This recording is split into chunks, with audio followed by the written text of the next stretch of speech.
నగిరిలో గెలిచినప్పుడు మీరు ఏం చేసినారంటే ముందు మీరు తెలుసుకోండి. ఫస్ట్ ఆఫ్ ఆల్ రోజా గారికి ఒకటే మాట చెప్తాను, మీ నాయకత్వం ఎలాంటిదో మీ పరిపాలన ఎలాంటిదో అనేది ఒక్కసారి మీరు నగిరికి వెళ్ళి అడిగి పెట్టండి. ఓడిపోయిన తర్వాత కనీసం నగిరికి మీ ముఖం చూపించలేదు, ఒక్కసారి చూపించండి. మీరు చేసిన ప్రయోజనాలు ఏంటో, మీరు చేసిన పరిపాలన ఏంటంది నగిరి ప్రజలే ఖచ్చితంగా మీకు రిజల్ట్ ఇస్తారు. మీది పక్కన పెట్టేసి పైలో తీయడం కరెక్ట్ కాదు.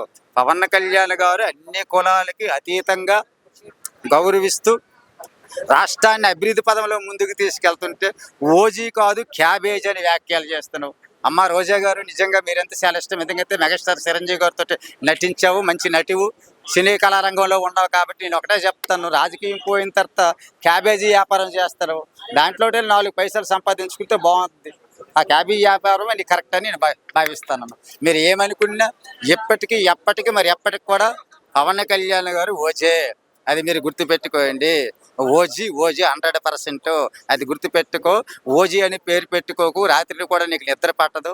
కాబట్టి క్యాబేజీ వ్యాపారం చేసుకొని రోజుకి 1000-2000 సంపాదించుకుంటే రోజా గారు బాగుంటుందని నా విన్నపం.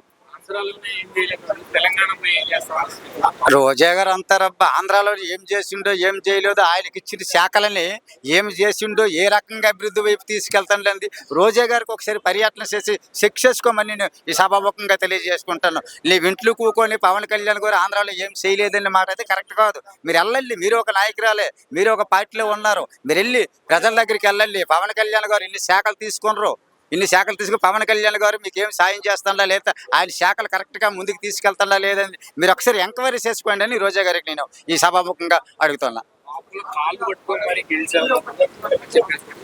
రాజకీయంగా ఏ ఒక్క నాయకుడైనా అన్ని వర్గాల నుంచి కూడా సాయం లేకపోతే రాజకీయంలో ఎదగలేరు, అది 100%. మరి రోజా గారు నగిరిలో పోటీ చేసినప్పుడు ఎన్ని కులాలు ఉంటాయి? అన్ని కులాల కాలు పట్టుకోలే కదా నువ్వు ఎమ్మెల్యే అయినావు, మంత్రి అయినావు. అది ముందు నువ్వు తెలుసుకోవాలని రోజా గారికి అడుగుతాను.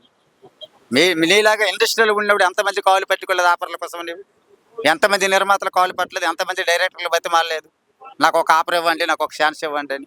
మరి ఎలాంటి మాట్లాడడం? నువ్వు సినీ రంగం నుంచి వచ్చినావు, రాజకీయ రంగం నుంచి ఉన్నావు, మరి అవన్నీ తెలిసి కూడా కుల మతాల కోసం మాట్లాడడం అది కరెక్ట్ కాదు. అదే చెప్తాను రోజా గారికి నేను.